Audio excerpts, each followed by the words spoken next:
He looks up at me and he's like, why would you do that? And I'm like, why are you here?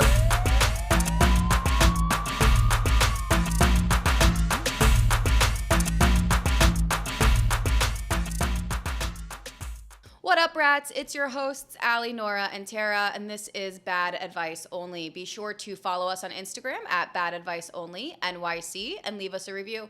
New episodes coming out every Monday, so stay tuned, rats. If I tried to burp, I would throw up. I'm not joking. I can't burp, and the only option is to projectile vomit. Have you ever burped in public? Like, audibly? I've never burped, except once when I was in high school. That can't be healthy. And I thought I was pregnant because I burped. Never had sex, thought I was pregnant. Huh. Virgin. Right.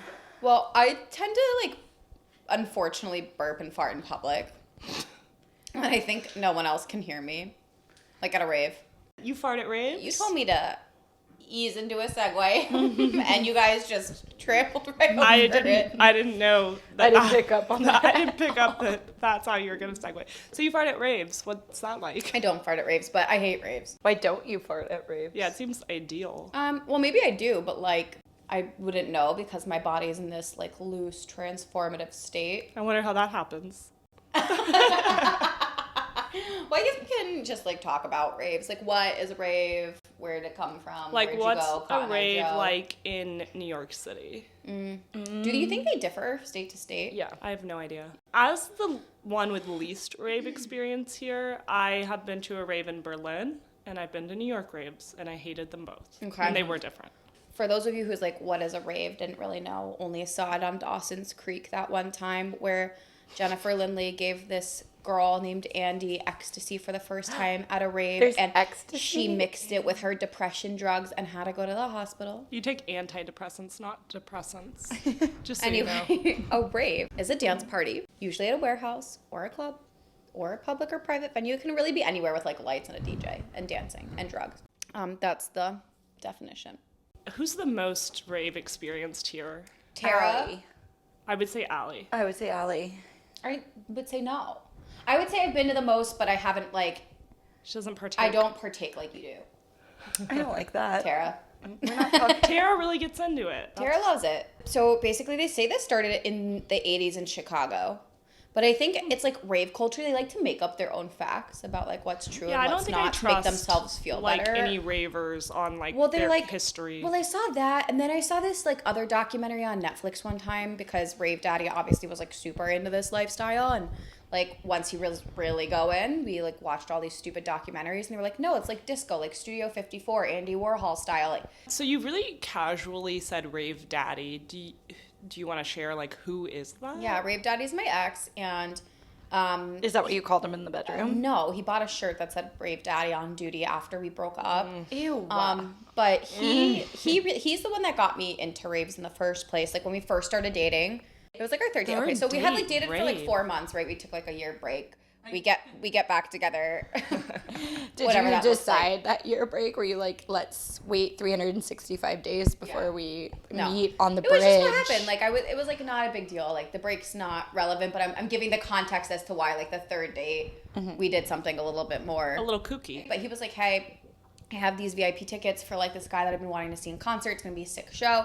Well, I know nothing about raves, obviously, because I'd be in bed by 9 p.m. That was my fitness era of my life. You guys remember working out twice a day. You had a gi. 9, up at 5. Right. And so I was yeah, obviously I'll go. Because I was this is what you do. Dating in New York City. You just say yes. I've never been on a rave date. Go anyway, so everyone's okay, here's what you should do. As a consulting everybody I knew that went to raves. So people that I honestly wasn't that close with, who now I'm relatively close with. But at the time I wasn't. Who'd you say? James. I think he would attest. We weren't he had just moved to New York. So we were beginning our friendship. He's whatever you do, you have to drink water. And I was okay. I was but it's VIP. We have. I'm assuming in my mind this is a club, right? Not a warehouse Bottle in the middle girls. of the Bronx. Yeah. So I'm gonna wear this cute little black dress and heels. He's literally no. He's You can't wear heels. And I'm okay, but a VIP, we have our own bathrooms. What do I expect? And he's I think you're like really misaligned. Like, but whatever you do, just drink a lot of water. Like, you're gonna want to drink a lot of water. I'm like, okay. So I go to work out that day. I'm drinking water nonstop, like the biggest bottles, because I'm like, gotta be hydrated for these things. We get to somewhere. People tell me it's Brooklyn. I think it was the Bronx. Mm-hmm. What? Those are very different. But it was a Those warehouse. Are very... it was not Brooklyn Mirage like we're normally in New York. You know, the raves are going on. In the warehouses in Brooklyn. But yeah, you think but you were in a different place. Like, now that I know, because I've been to the Brooklyn warehouses a lot sober, because this incident has scarred me so much. And you think you were in the Bronx. I'm pretty sure I was. So we go, and it's like this massive... Like, it looks like an airplane hangar. Like, it's so cold. It's literally like the middle of winter. Stupid. It's so cold in there. We go up this like concrete slab that was like, I don't know how to describe it. It was like a ramp. Yeah, it was like a ramp into so like it's a concrete. Accessible. It was like a concrete square. Nice. Good. But it was like a holding cage. Kind of like there weren't like a ton of people there. They were holding all the rich. Yeah, and then daddies. there was like a railing, and then below the railing was the general admission, the peasant people. Peasants. And then right next to me on my right hand side was like a massive concrete wall, and there was a gap between my concrete platform I was on. Oh my God. And this wall where people were like sounds dangerous. Throwing trash. What? So, can we talk? Wait, people are throwing trash.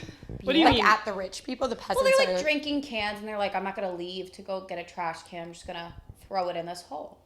It's relevant for the story. What was at the bottom of the hole? It doesn't matter. Trash. It's not relevant for the story. You guys are. So there's a trash pit. There's a trash pit. Anywho, I'm just setting the scene. And so I'm dancing. I'm doing that thing that looks like the guys, those like inflatable guys outside the. Big hit on a third date. Yeah. Outside the car. You know you're getting laid. Unfortunately, I know exactly what she means because I've seen it. It's my go-to dance move. Done it for my boss so many times. At happy hours, he's not enthused. Anyway, we're there. I'm dancing, and I'm like sweating so much because I'm just flailing my body all over. And Rave Daddy is like, I'll be right back. Kept getting me water, and I was like, oh, this is part of the experience, you know? Before I knew it, I just started feeling like really crappy, and I was like, I don't feel good. It's only been like 2 hours. I'm like, oh, I feel good.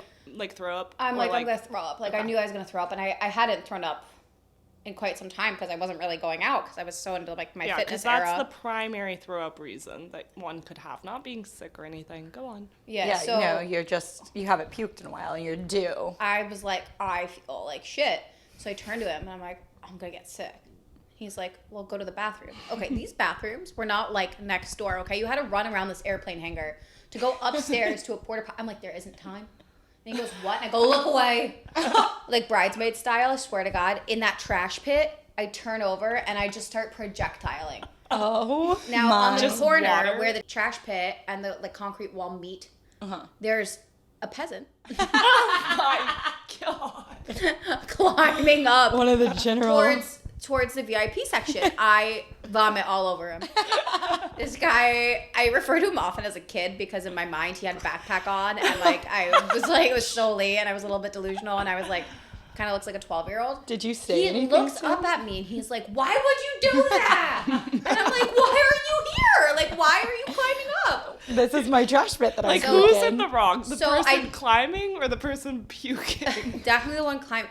I didn't apologize. Like, the guard was, like, trying to kick us out. Rave Daddy was like, no, she's good. And I was like, I'm fine. Good. It was just water. Like, I hadn't been drinking at all the whole night. Suspicious. And I was like, and then all of a sudden I just felt my body, like, I, like, couldn't stand. It sucked because Rave Daddy was like, this is the best part of the show. And I'm like, we gotta get out of here. There's no best part of the show at a rave. Also, didn't you tell Rave Daddy you loved him that night? Yeah. Third date. Well, I also told you that you could have sex in my bed with your suitor. So... while you were living with me. Anyway. Should we explain the logistics, though? Because, Allie knew she was going to go stay at Rave Daddy's apartment. Nora was, in fact, homeless during I was living in Allie's studio in her bed with her. Because you were homeless. Because I was homeless. So Nora's homeless. Allie gives her the permission That's why I get to make fun of the homeless, because I've been there. We've all been there. Nora's kidding. Was by choice. So I'm living at Allie's in her studio, sharing a bed. And Allie gave permission? Well, okay. I might not have been drinking, but I was doing some other stuff. And I was like, this seems like a great night. I want my best friend to have a great night. Like, I was so happy. This is before my body went limp, so. Anyway, that was my first experience with a rave. I've had a lot of PTSD. You said, surely there's no good part of a show, but I feel like for the people that go to the raves, there is. Because they like, to them, it's like a concert. It's like going to a John Mayer concert and knowing all their songs, but there's no lyrics. They know the songs? Yes. Oh, they do. That's it's so embarrassing. So here's the thing. Here's where I will say I support it. So I have actually been to raves completely sober, like actually sober, like not drinking anything or ODing on water.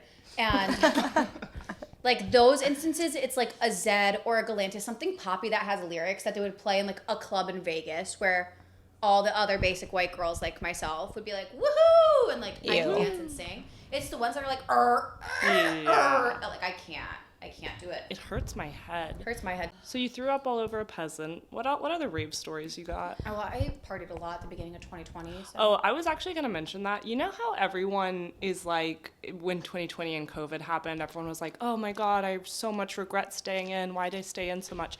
There's one person who didn't have that regret, and it was Allie, because she went to like... I never had I didn't have a single regret the rest of 2020 because I threw up every weekend up until COVID. Literally was puking on peasants, getting litty, having a time, all right up until COVID. Litty as a titty and Liddy as a clitty. It's like she knew it was coming.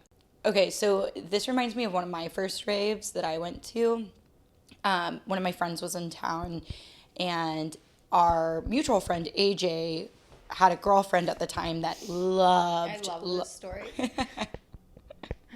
Nora, I don't know if you've heard it. I know the really poop bad. part.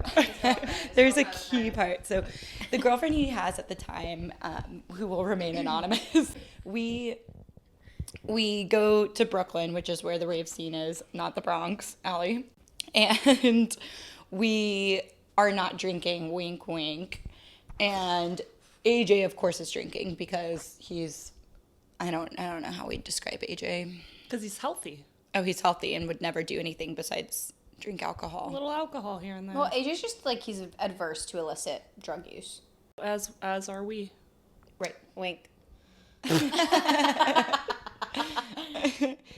So the girlfriend takes us with her friends to this rave, and we're all sober except for AJ in the alcohol sense. And AJ just cannot, for whatever reason, remember that we are not drinking and only he is drinking. So AJ will disappear for a solid 10 minutes, and then he'd come back with 4 fucking vodka waters or vodka tonics or whatever. And we'd all be like, nope, we're not drinking. So AJ would then pound all 4 of them, disappear again for 10 minutes. Come back again with 4 vodka sodas or whatever. And we have to remind him. He does this 3 or 4 times. So the boy has had at least 12 vodka sodas at this point. He is shitty. And AJ's a sloppy drunk. AJ sloppy. loves like a good time. He loves to dance. But there's like a breaking point where he gets these... There's nothing behind those eyes. When the dead eyes come out, you know you're in trouble. It's a horror movie. We had to shut it down. AJ was so sloppy. So we're walking, and oh, this is really nice. At some raves, they have coat check, which is lovely. Just extra fancy. And so we go to give the ticket, which the only person that checked a coat was AJ because the rest of us dressed appropriately. Probably brought a peacoat. It was a windbreaker. Oh, That's so much worse. He checked a windbreaker. yeah. Wasn't it cold? Was it Like, windy? Why didn't he wear it? Or like, I don't know. We get the coat. Finally, it takes forever because AJ can't find the goddamn ticket in his fucking pocket. And he is wasted. So we're waiting outside for a car. And there's 4 of us just chilling. The 3 of us that are, we'll call it sober. Just having a great time. AJ is spinning from all of his vodka sodas. And all of a sudden, we start to smell something. Something not like Brooklyn street sludge or the homeless smell. We just start smelling straight up human shit. And we're looking around. And the 3 of us are looking around wondering, what the fuck could this be? AJ, meanwhile, has dead eyes and just swaying side to side waiting for the car. And God bless her, I don't know what came over his girlfriend. She goes, AJ, did you poo your pants? She's Southern. She's Southern. Did you poo your pants? And AJ doesn't respond. So his girlfriend at the time, shoves her hand down his pants to check, like as if it were a baby's diaper or something.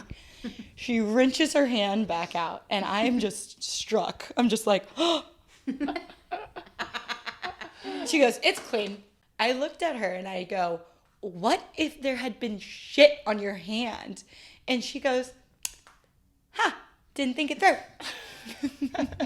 I wish, let's just save an episode for sloppy drunk AJ, because it's such a treat. That. Well, That is a New York delicacy. And it's funny because he's like actually the most responsible out of all of us. Like he's the least does ridiculous. all of our finances. Yeah, like he's a great man. He continued to fart those horrendous smells. You know what? Lauren deserves a medal for that because she had to hike him up 6 floors. So that was going to be my next point. So I used to live in this apartment after AJ. When AJ moved out, I took over his lease. Let's do an episode on that, how you got that apartment. Because I slept with one of the roommates. Mm-hmm. All right. Sleep your way to the top of a That's 6th right. floor walk up. And it was really good sex. Oh. So Anyway, Lauren brought AJ's dead body up all those stairs. And yeah, she's like the size of one of his legs. She is a tiny little Southern belle, and somehow she dragged this Corpse of a man. corpse up 6 flights of stairs.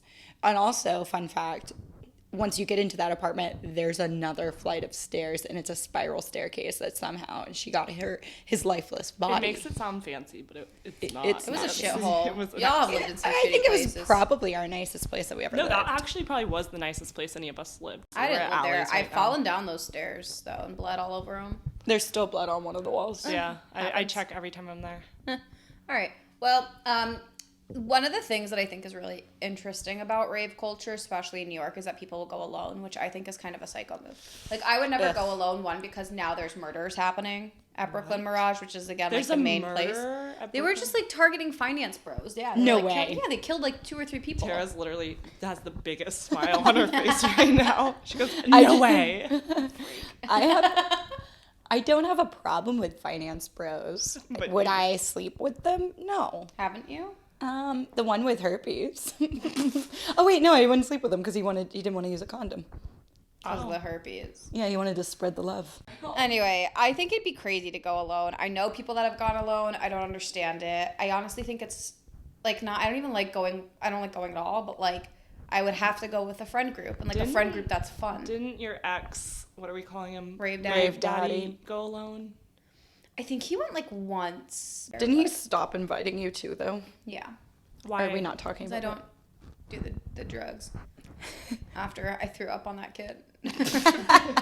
I also think, like, I am such a paranoid, like, anxious person. So, like, there's this thing called K-holes, which is, like, when people do ketamine, which is, like, a horse tranquilizer, and people do this for fun.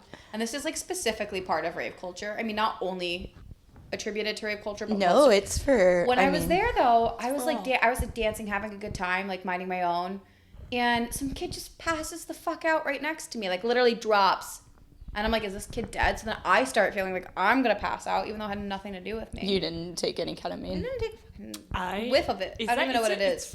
It's Is it for a powder? horses? Powdered substance. What's for horses? It's a horse tranquilizer. Why are you paying money can to use go to it- something that you're gonna pass out at? Doctors Just go use home. it in surgeries as well, but it originally, it's Oh, so I could get some. you could, yeah. We actually have a friend who was a surgeon, or a friend dated a surgeon. She barely dated him. She went on one date. I don't think you can out a surgeon for like malpractice. I'm not. I'm I gonna. don't even know his name. His name is like wa- Drake or something. Yeah, it was Drake. No, we had a friend that dated this guy during COVID, and he was a surgeon, and he loved ketamine. And So terrifying. I hate it's terrifying. that. He's a surgeon. I don't want my surgeon to love any drug. I think you should talk about your S.G. Lewis story and That's then it. also Berlin. So the first rave I ever went to was by accident. Excuse me? Yeah. So somebody starts a group chat with our friend group and is like, does anyone want to go see S.G. Lewis this weekend? And S.G. Lewis, for those of you who don't know, is what's it called? A raver? A DJ? He's a DJ. And I didn't know that, clearly. But we also have a friend, and I'm just going to say his full name for the sake of the story. His name is Garrett Lewis, who we call G. Lewis. Mm-hmm. So upon me scanning this text, and he had just moved to Pittsburgh. So upon me scanning this text, I assume that we're talking about going to visit Garrett in Pittsburgh. And so you couldn't wait to go to Pittsburgh. No, not for Pittsburgh. I wanted to see Garrett. So I was like, oh my God, yes, I'm so in, can't wait. So we're planning this night for like the whole week, texting back and forth. The whole time I think I'm going to see Garrett in Pittsburgh. And then like the night of the rave, I realized we were going to a rave when someone said we have to get a car to Brooklyn. And I was like, Brooklyn? That's not Pittsburgh. And I was really sad. And I went to that rave and I didn't have fun. I'm just confused by that whole story. Now she's checking emails. Yeah, I'm checking my email. Well, what story do you have? Sorry I didn't throw up on any children or shit my pants. That's all I have. You also didn't talk about Berlin. No, I just am so confused because when you leave for what time did the rave start? Were you like, oh, we're going to drive to Pittsburgh at 11 p.m. on a Friday night? No, I found out that day. Everyone was like, yeah, we should get to Brooklyn Mirage at. And I was like, but Brooklyn Mirage? I think that's a warehouse. Idiot. Yeah, our Berlin story sucks. Like, everyone talks about the Berlin night scene, club scene, whatever. It's because we're not cool enough. Well, anyways, I have a friend that lives there. He gave us amazing food recommendations, amazing bar recommendations, and great clubbing and rave scene recs. The only problem was that we were staying, I would say we probably stayed in Times Square of Berlin, because fucking AJ, shit his pants AJ, he booked our hotel because it was near where his marathon began. That's the whole reason we were in Berlin. That's why we were in Berlin. Fair. We weren't there for the clubs. We were not there for the nightlife. We were there for AJ's marathon. Anyways, so yeah, we looked up places, and the only place that we could get to that was like close enough, and these German guys we met were gonna go. It was awful. It was so lame. At first, they didn't want to let us in. I will say it's because we were dressed like fucking morons. Nora had on like a tennis skirt. I did. I had an actual You own a Nike skirt? She bought it for this trip. For the club? Yeah. I didn't buy it for the club. I just wanted a skirt. I thought it'd be comfy. All right. Well, no more making fun of my fanny pack because that's way worse. Your rave pack? I wore it. Yeah, my rave it was pack. a tennis skirt, like a legit tennis It was a skirt. and it has the Nike logo on it and everything. They let me in. Tea. I got it. But they looked her up and down. I didn't look any better. I was wearing like tourist clothes. They go, why are you here? Yeah, when we walked up to buy tickets. They were like, do you know what this is? And we were like, yeah, it's a party. They're like, yeah, we heard it's a party. Yeah, we're here to party. Finally, they gave us a lot of shit. And finally, I was like, our friends are inside, the Germans that we met. But that, for whatever reason, gave us the green light and they let us in.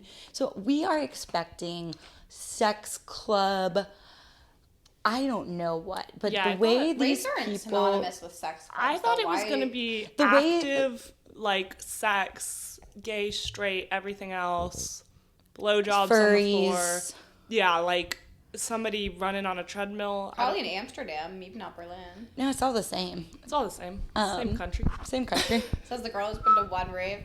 She thought she was going to Pittsburgh. Two, if you count Pittsburgh. But anyway, Tara's making the point that they were like not wanting to let us in because we didn't look the part. And so we were like, what the fuck could be going on behind these closed doors? But once we got inside, it was literally just the most basic, like just a DJ, stage. I have this theory that people that go to raves are because they're like battling depression or demons or something, and they're like trying to use this drug usage to like feel this like happiness that they can't really get on their own. Good advice only. So I looked up best places to go for anybody that's curious about, you know, if you're feeling like you want to be part of this community.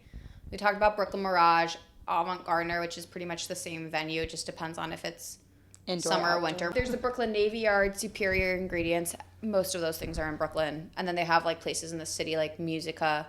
I've never been to any of those Never other heard venues. of any of these. And then we really only have like one electric festival, which is Electric Zoo, which was like an absolute dumpster fire this year.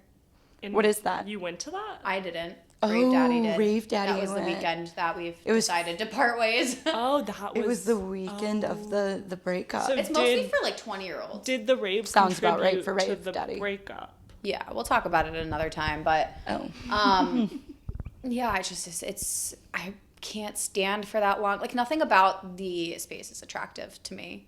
You can't stand. You have to stay. I don't want to sit on grass. Like, I don't want to sit down on a dirty ass What floor. do you Like, you're think- standing for hours. There's puke everywhere. What do you think that kid you puked on did after that? I think he probably was like, woohoo. Yeah. He just partied on. He kept I partying. think he fucking Sick fuck. partied on. One time, though, I did go to a club, like, not a rave, like, very much a club, and I was 20. And I used to Irish exit from, like, every single party that I went to with my college friends. Used to? I still do. But I really, like, it would be bad. Like, I would be like, we're going to pregame and then we're going to go out. Like, we had an actual plan. My plan was always leave after the pregame. So I'd leave when everybody got into the cars That's to go to the beautiful. place. So I just go back uptown, go home. But the one night I went out, I don't even know where we were. I don't think this place exists anymore. But it was like a 3-story, like, club. And I looked really cute. And I don't know what my plan was or why I decided to go out. But I'm like, going up to the first floor and I'm grabbing onto the railing, and this is the last time I've ever grabbed a railing at a bar. I'm like, why is it so wet? And I go to like sniff it. No, What? why? What? So I was like, maybe it's just a drink. Why would you sniff it? Pure vomit. How you All knew over from... my sleeve. It was like all over because I like grabbed the railing like, you know, full forearm. Oh god, I just got the chills. So I was like, ugh. And I was like, immediately like took a left to the bathroom. Vomit all on the sinks. So like I couldn't even like wash my hands. I went home, still ended up Irish exiting. Showered 3 times to get it out, like the smell. As a girl who's vomited in sinks in bars, you rinse it off. You just give it a rinsey I rinse. actually Didn't thought about you- that time you vomited. You didn't rinse it. You clogged the sink with That's your a vomit. different one time. The one time I didn't clean up my vomit, I was like in a state. Like I barely remember. I was in Koreatown and I was in this club there. Did you just Koreatown? Yeah, Well, what? I just like being out. Yeah, I guess I did. I was in Koreatown. I was at a club with my Korean friends. That's why. And That's the only reason you should be found there. Not the karaoke. God damn it. why can't I say Koreatown without like a complete train wreck? So I don't even remember how I got into the bathroom. Where I come to, there's the bathroom sink is full of vomit, and it's one of those like twisty double knob sinks that like you have to get just right to Like turn a off. sink. Yes. Normal So fucking sink. I'm like slip and sliding in my vomit, trying to turn off the sink, and I cannot get it right. So the vomit is just rising up to the top. That's where I like come to, and then I hear someone banging on the door, and I'm just like, whoever it is, they can help. So I let them in. They turn off the sink, and then I get a cab home. I think we can do a whole other episode on like being banned and kicked out of places for being like. I've never been kicked out of anywhere. I'm banned from a few places, so but that's like a whole. I other thought you episode. were going to say we could talk about an entire episode of Tub. Tub. We should do that. No, Places to I've vomit in the city. transitioned to sink now. So the tub thing is that I used to only vomit in bathtubs. Starting at like the age of 15. Yeah. I grew up in Texas. Drinking was different there. What? I didn't drink at 15. Look, Texas also gave her a driver's license, which was a huge mistake. But she never took a exam or training or we anything. don't have to in Texas. I know, that's the issue. They're like, hey, drink at 15 and drive. It's great. Here's your gun. They didn't really want me to drink it. So, I just know listening to this episode, it's going to be cringy because 1, none of us are ravers. Yeah. 2, none of us know what the fuck we're Are you about to talking pitch the about. suicide prevention hotline or something? No, what? Like, if you're feeling depressed and anxious, reach out for help. I want to point out we're all depressed and take meds, so we can joke. I take birth control. Well, That's why I you're take depressed. antidepressants, or depressants, as Allie would call them. Go on. What are you going to say? It's cringy and what? Okay, well, yeah, none of us know what we're, like, yeah, we've all been to a rave, but we don't subscribe to that We're not weird... professional. We're Really. not Yeah, we're not professionals. professionals. However, one of us, unfortunately, has the experience of dating an ex-professional raver, and I'm not talking about Rave Daddy. Oh. I'm talking about my current boyfriend. Oh, actually, Tara's dated 2 DJs, and Allie's dated 1. But I somehow am the only one that gets the heat for Are it. you kidding me? I get so much heat. The only reason that my other DJ boyfriend doesn't get brought up that much is because he had other issues that Like his kidneys. Yeah, exactly. Because he was dying of kidney failure, and that kind of took the cake. Yeah, I mean, he was just a Debbie Downer about the whole thing. Yeah, he really was a Debbie Downer about his kidney problems. He's fine now, everybody. He's still got his kidney alive. issues, but he's alive. So. He's fine. He'll be fine. Those are our wildest rave stories. That's all we got for you today. If you have any wild rave stories, be sure to DM us at Bad Advice Only NYC on Instagram. And as always, be sure to download us on Spotify and leave us a review. Until next time, rats.